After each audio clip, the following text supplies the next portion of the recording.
जय गुरुदेव, जय गायत्री माता। गायत्री महाविज्ञान।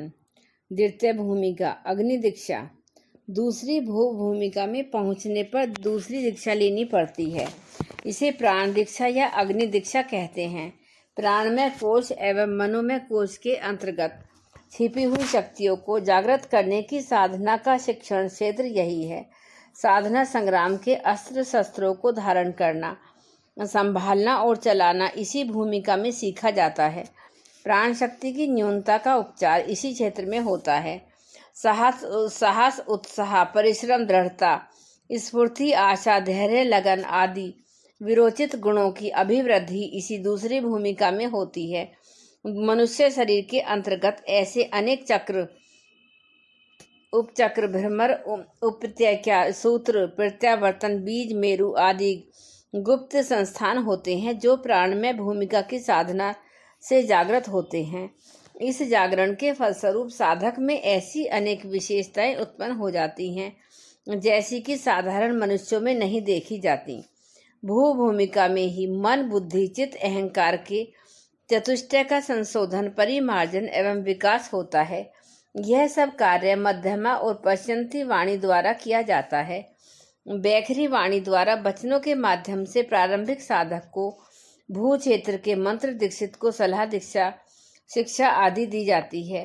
जब प्राण दीक्षा होती है तो गुरु अपना प्राण शिष्य के प्राण में घोल देता है। बीज रूप से अपना आत्मबल साधक के अंतकरण में स्थापित कर देता है। जैसे आग से आग जलाई जाती है, बिजली की धारा से बल्ब जलते या पंखे चलते हैं, उसी प्रकार अपनी शक्ति भाग बीज रूप से दूसरे की मनोभूमि में जमा कर वहां उसे सींचा और बढ़ाया जाता है।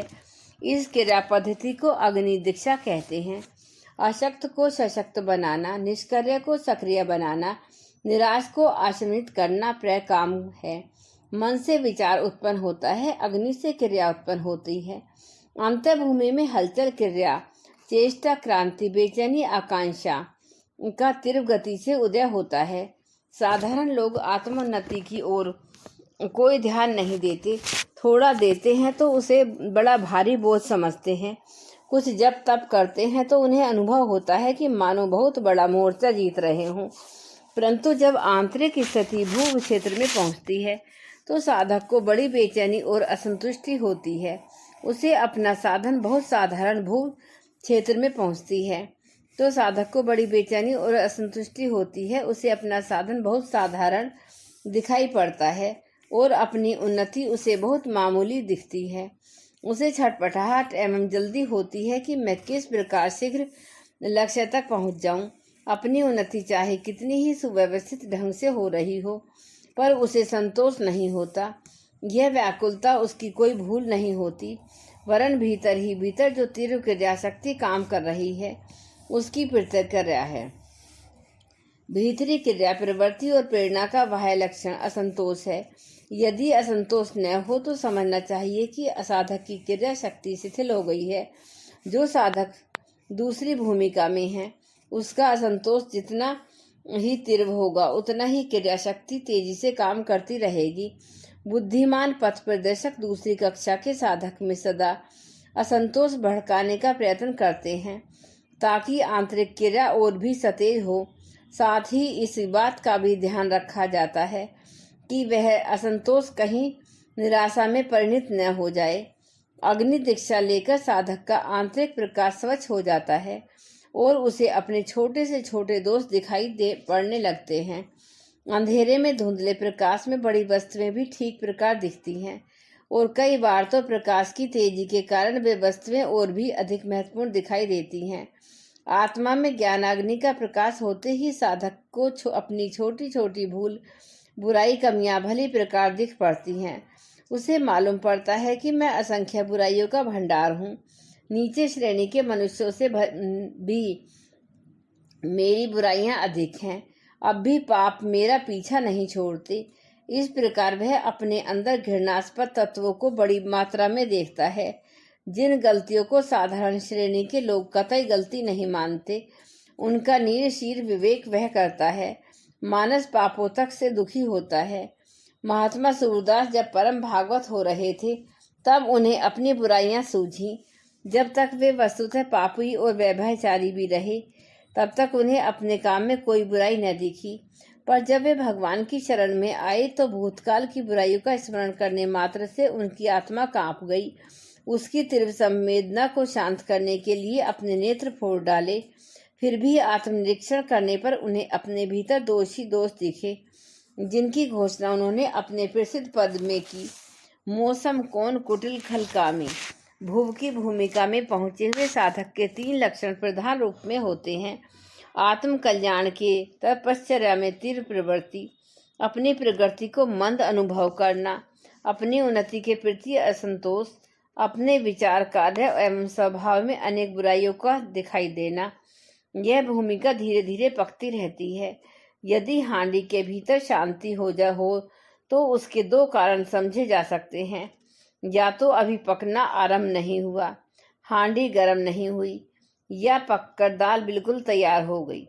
या तो अज्ञानांधकार में डूबे हुए मूर्ख प्रकृति के लोग मोदित रहते हैं और अपनी बुराइयों में ही मौज करते हैं, या फिर अंतिम कक्षा में पहुंचा हुआ योगी आत्म साक्षात्कार करके ब्रह्म ज्ञान को प्राप्त कर शांत हो जाता है। मध्यम कक्षा में तप, प्रयत्न, असंतोष एवं वेदना की प्रधानता रहती है। क्योंकि यह स्थिति आवश्यक है, इसे ही आत्मा का अग्नि संस्कार कहते हैं। इसमें अंतःकरण का परिपाक होता है। शरीर को तपश्चर्याओं की अग्नि में और अंतःकरण को असंतोष की अग्नि में तपाकर पकाया जाता है। पूरी मात्रा में अग्नि संस्कार हो जाने पर न तो शरीर को तपाने की आवश्यकता रहती है और न ही मन को तपाना पड़ता है। तब वह तीसरी कक्षा स्वयं की शांति भूमिका प्राप्त करता है। मंत्र दीक्षा के लिए कोई भी विचारवान, दूरदर्शी, उच्च चरित्र, प्रतिभाशाली सत्पुरुष उपयुक्त हो सकता है। वह अपनी तर्क शक्ति और बुद्धिमत्ता से शिष्य के विचारों का परिमार्जन कर सकता है। उसके कुविचारों, भ्रमों को सुलझाकर अच्छाई के मार्ग पर चलने के लिए आवश्यक सलाह, शिक्षण एवं उपदेश दे सकता है। अपने प्रभाव से उसे प्रभावित कर सकता है। अग्नि दीक्षा के लिए ऐसा गुरु चाहिए जिसके भीतर अग्नि पर्याप्त मात्रा में हो, तप की पूंजी का जो धनी हो। दान वही कर सकता है जिसके पास धन हो। विद्या वही दे सकता है जिसके पास विद्या हो। जिसके पास जो वस्तु नहीं, वह दूसरों को क्या देगा। जिसने स्वयं तप करके प्राण शक्ति संचित की है, अग्नि अपने अंदर प्रज्वलित कर रखी है, वही दूसरों को प्राण या अग्नि देकर भुवय भूमिका की दीक्षा दे सकता है। तीसरी भूमिका ब्रह्म दीक्षा। तीसरी भूमिका स्वयं है, इसे ब्रह्म दीक्षा कहते हैं। जब दूध अग्नि पर उठाकर नीचे उतार लिया जाता है और ठंडा हो जाता है, तब उसमें दही का जामन देकर जमा दिया जाता है। फलस्वरूप वह सारा दही ही बन जाता है। मंत्र द्वारा दृष्टिकोण का परिमार्जन करके साधक अपने सांसारिक जीवन को प्रसन्नता और संपन्नता से ओतप्रोत करता है। अग्नि द्वारा अपने कुसंस्कारों, पापों, भूलों, कषायों, दुर्बलताओं को जलाता है। उनसे अपना पिंड छुड़ाकर बंधन मुक्त होता है एवं तप की ऊष्मा द्वारा अंतःकरण को पकाकर ब्रह्मीभूत करता है। दूध पकते पकते जब रबड़ी, मलाई आदि की शक्ल में पहुंच जाता है, तब उसका मूल्य और स्वाद बहुत बढ़ जाता है। पहली ज्ञान भूमि, दूसरी शक्ति भूमि और तीसरी ब्रह्म भूमि होती है। क्रमशः एक के बाद एक को पार करना पड़ता है। पिछली 2 कक्षाओं को पार कर साधक जब तीसरी कक्षा में पहुंचता है तो उसे सद्गुरु द्वारा ब्रह्म दीक्षा लेने की आवश्यकता होती है। यह परावाणी द्वारा होती है। बैखरी वाणी द्वारा मुंह से शब्द उच्चारण करके ज्ञान दिया जाता है। मध्यमा और पश्चंती वाणियों द्वारा शिष्य की प्राण में, मनोमय कोश में अग्नि संस्कार किया जाता है। परावाणी द्वारा आत्मा बोलती है और उसका संदेश दूसरी आत्मा को सुनता है। जीव की वाणी कान सुनते हैं, मन की वाणी नेत्र सुनते हैं, हृदय की वाणी हृदय सुनता है और आत्मा की वाणी आत्मा सुनती है। जीव वैखरी वाणी बोलती है, मन मध्यमा बोलता है, हृदय की वाणी पश्चंती कहलाती है और आत्मा परावाणी बोलती है। ब्रह्म दीक्षा में जीव, मन, हृदय किसी को नहीं बोलना पड़ता। आत्मा के अंतरंग क्षेत्र में जो अनहद ध्वनि उत्पन्न होती है उसे दूसरी आत्मा ग्रहण करती है। उसे ग्रहण करने के पश्चात वह भी ऐसा ही भ्रमीभूत हो जाता है जैसा थोड़ा सा दही पड़ने से उटाया हुआ दूध सब का सब दही बन जाता है। काला कोयला या सड़ी गली लकड़ी का टुकड़ा जब अग्नि में पड़ता है तो उसका पुराना स्वरूप बदल जाता है और वह अग्नि में होकर अग्नि के ही गुणों से सुसज्जित हो जाता है। यह कोयला या लकड़ी का टुकड़ा भी अग्नि के गुणों से परिपूर्ण होता है और गर्मी, प्रकाश तथा जलाने की शक्ति भी उसमें अग्नि के समान होती है।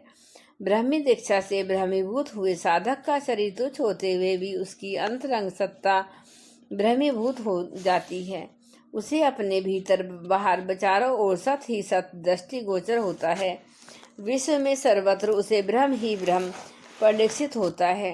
गीता में भगवान कृष्ण ने अर्जुन को दिव्य दृष्टि देकर अपना विराट रूप दिखाया था, अर्थात उसे वह ज्ञान दिया था जिससे विश्व के अंतरंग में छिपी हुई अदृश्य ब्रह्म सत्ता का दर्शन कर सकें। भगवान सब में व्यापक है पर उसे कोई बिरले ही देखते समझते हैं। भगवान ने अर्जुन को यह दिव्य दृष्टि दी जिससे उसकी ईश्वर शक्ति इतनी सूक्ष्म और पारदर्शी हो गई कि वह उन दिव्य तत्वों का अनुभव करने लगा जिसे साधारण लोग नहीं कर पाते। इस दिव्य दृष्टि को ही पाकर योगी लोग आत्मा का ब्रह्मा का साक्षात्कार अपने भीतर और बाहर करते हैं तथा ब्रह्मी गुणों से, विचारों से, स्वभाव से, कार्यों से उत्प्रोत हो जाते हैं। यशोदा ने, कौशल्या ने, काकभूषणी ने ऐसी दिव्य दृष्टि पाई थी और ब्रह्म का साक्षात्कार किया था। ईश्वर का दर्शन इसे ही कहते हैं। ब्रह्म दीक्षा पाने वाला ईश्वर शिष्य ईश्वर में अपनी समीपता और स्थिति का वैसे ही अनुभव करता है जैसे कोयला अग्नि में पड़कर अपने को अग्नि में अनुभव करता है। द्विजत्व की 3 कक्षाएं हैं, ब्राह्मण, क्षत्रिय, वैश्य। पहली कक्षा वैश्य। वैश्य का उद्देश्य है सुख सामग्री का उपार्जन। उसको मंत्र द्वारा यह लोक व्यवहार सिखाया जाता है। वह दृष्टिकोण दिया जाता है जिसके द्वारा सांसारिक जीवन सुख में, शांति में सफल एवं सुसंपन्न बन सके। बुरे गुण, कर्म एवं स्वभाव के कारण लोग अपने आप को चिंता, भय, दुख, रोग, कलेश एवं दरिद्रता के चंगुल में फंसा लेते हैं। यदि उनका दृष्टिकोण सही हो, 10 सूलों से बचे रहे तो निश्चय ही मानव जीवन की सर्वज्ञ आनंद से ओतप्रोत होना चाहिए। क्षत्रिय तत्व का आधार है शक्ति। शक्ति तप से उत्पन्न होती है। 2 वस्तुओं को घिसने से गर्मी पैदा होती है। पत्थर पर घिसने से चाकू तेज होता है। बिजली की उत्पत्ति घर्षण से होती है। बुराइयों के, त्रुटियों के, कुसंस्कारों के, कुविकारों के विरुद्ध संघर्ष कार्य को तप कहते हैं। तप से आत्मिक शक्ति उत्पन्न होती है और उसे जिस दिशा में भी प्रयुक्त किया जाए उसी में चमत्कार उत्पन्न हो जाते हैं। शक्ति स्वयं ही चमत्कार है। शक्ति का नाम ही सिद्धि है। अग्नि दीक्षा से तप आरंभ होता है। आत्मदान के लिए युद्ध छेड़ा जाता है। गीता में भगवान ने अर्जुन को उपदेश दिया था, तू निरंतर युद्ध कर। निरंतर युद्ध किससे करता? महाभारत तो थोड़े ही दिन में समाप्त हो गया था। फिर अर्जुन निरंतर किससे लड़ता? भगवान का संकेत आंतरिक शत्रुओं से संघर्ष जारी रखने का था। यही अग्नि दीक्षा का उपदेश था। अग्नि दीक्षा से दीक्षित व्यक्ति में क्षत्रियता का, साहस का, शौर्य का, पुरुषार्थ का, पराक्रम का विकास होता है। इससे वह यश का भागी बनता है। मंत्र दीक्षा से साधक व्यवहार कुशल बनता है और अपने जीवन को सुख, शांति, सहयोग एवं संपन्नता से भरा पूरा कर लेता है। अग्नि दीक्षा से उसकी प्रतिभा, प्रतिष्ठा, ख्याति, प्रशंसा एवं महानता का प्रकाश होता है। दूसरों का सिर उसके चरणों में स्वतः झुक जाता है। लोग उसे नेता मानते हैं, उसका अनुसरण और अनुगमन करते हैं। इस प्रकार उपयुक्त 2 दीक्षाओं द्वारा वैश्य और क्षत्रिय बनने के उपरांत साधक ब्राह्मण बनने के लिए अग्रसर होता है। ब्रह्म दीक्षा से उसे दिव्य दृष्टि मिलती है। इसे नेत्रोन्मिलन कहते हैं। शंकर जी ने तीसरा नेत्र खोलकर कामदेव को जला दिया था। अर्जुन को भगवान ने दिव्य ददामी चक्षु, दिव्य नेत्र देकर अपने विराट स्वरूप का दर्शन संभव करा दिया था। वह तृतीय नेत्र हर योगी का खुलता है। उसे वे बातें दिखाई पड़ती हैं जो साधारण व्यक्तियों को नहीं दिखती। उनको कण कण में परमात्मा का पुण्य प्रकाश बहुरत्नों की तरह जगमगाता हुआ दिखाई पड़ता है। भक्त माइकेल को प्रत्येक शिला में सर्वज्ञ फरिश्ता दिखाई पड़ता है। सामान्य व्यक्तियों की दृष्टि बड़ी संकुचित होती है। वे आज के हानि लाभों में ही रोते हंसते हैं, पर ब्रह्मज्ञानी दूर तक देखता है। वह वस्तु और परिस्थिति पर पारदर्शी विचार करता है और प्रत्येक परिस्थिति में प्रभु की लीला एवं दया का अनुभव करता हुआ प्रसन्न रहता है। विश्व मानव की सेवा में ही वह अपना जीवन लगाता है। इस प्रकार ब्रह्म दीक्षा में दीक्षित हुआ साधक परम भागवत होकर परम शांति को अंतःकरण में धारण करता हुआ दिव्य तत्वों से परिपूर्ण होता जाता है। इस श्रेणी के साधकों को ही भूसुर कहते हैं। जय गुरुदेव, जय गायत्री माता।